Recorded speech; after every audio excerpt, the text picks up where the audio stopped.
أعوذ بالله من الشيطان الرجيم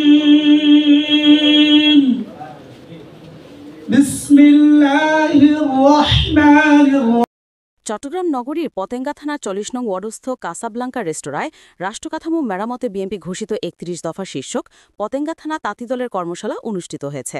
১৭ October শুক্রবার বিকেল কর্মশালার আয়োজন করা হয়। মোহাম্মদ বেলাল উকিলের সভাপতিত্বে ও মোহাম্মদ শাহাদাত হোসেন রায়হানের সঞ্চালনায় অনুষ্ঠানে প্রধান অতিথি হিসেবে উপস্থিত ছিলেন ইসরাফিল খুসরু, সদস্য আন্তর্জাতিক বিষয়ক উপকমিটি, বাংলাদেশ জাতীয়তাবাদী দল।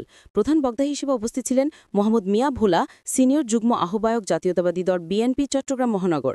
বিশেষ অতিথি হিসেবে উপস্থিত ছিলেন এইচ.এম. রাশেদ খান, সাবেক সফর সভাপতি জাতীয়তাবাদী স্বেচ্ছাসেবক দল চট্টগ্রাম মহানগর, ডা. নুরুল আফসার, সাবেক সভাপতি পতেঙ্গা থানা বিএনপি চট্টগ্রাম মহানগর।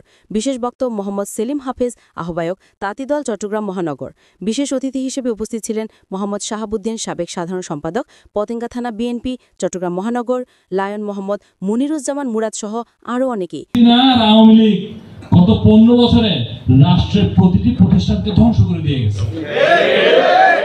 কাজে এটা এখন দরকার মেরামত। সেই মেরামতের রূপরেখা, সেটারই ভিশন আমাদের জনক তারেক রহমান দিয়েছেন এখানে, যে রাষ্ট্রটাকে কেমনে আমরা আগের জায়গায় এবং আরো উন্নত করতে পারি।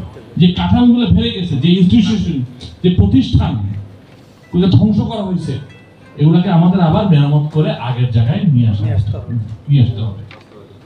ঠিক আছে?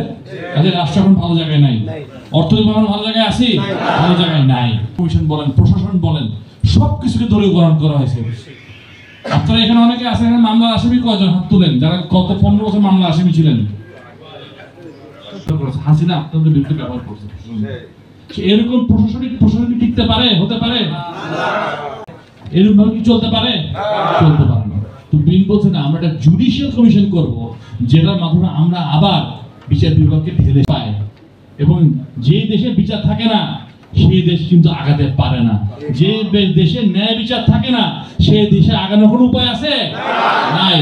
সেই দেশ যদি আগাতে হয়, আপনার বিচার বিভাগকে আবার ঢেলে সুন্দর করে সাজাতে হবে, যেখানে যে কোনো মানুষ, যে কোনো শ্রেণী পেশার মানুষ যদি যায়, বিচার যেন পায়। বিএনপি জুডিশিয়াল কমিশনের কথা বলে। মোস্তাফিজুর রহমান, খবর 24, চট্টগ্রাম।